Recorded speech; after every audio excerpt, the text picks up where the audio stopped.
नमस्कार. श्री ब्रह्मचैतन्य महाराज गोंदवलेकर प्रवचन. आज 1 ऑगस्ट. आनंद कशामुळे मिळतो? सृष्टी शून्यापासून निर्माण झाली. आपली ही मूळ स्थिती तीच आहे.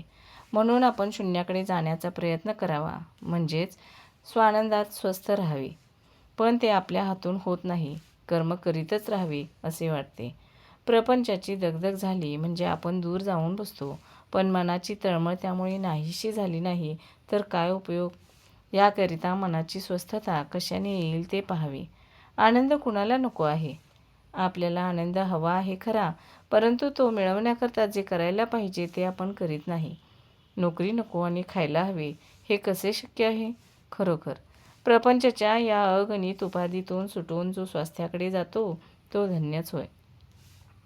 मनाच्या विरुद्ध गोष्टी झाल्या की लगेच आपल्या आनंदात बिघाड येतो.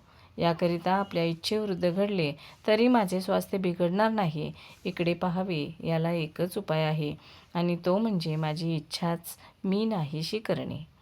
कोणतीही वस्तू मिळाली किंवा अमुक एक गोष्ट घडावी ही बुद्धीच ठेवू नये. जोपर्यंत हाव आहे तोपर्यंत स्वास्थ्यापासून आपण दूर आहोत असे समजावे.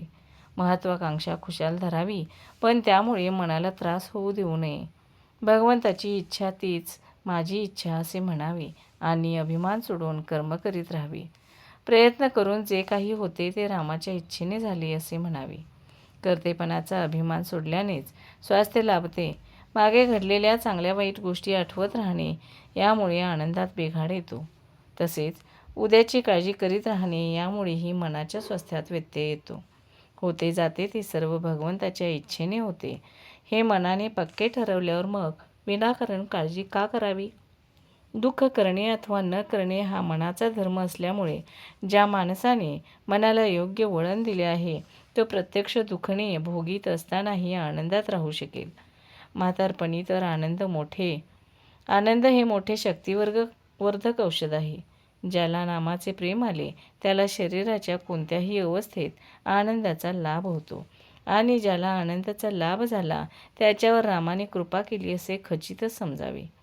भगवंतासाठी एकच दान खरे आहे आणि ते म्हणजे आत्मदान होय. सतत भगवंताच्या नामात राहून देहाची विस्मृती होणे हा आत्मदानाचाच एक प्रकार आहे.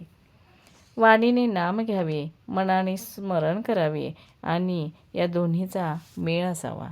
धन्यवाद.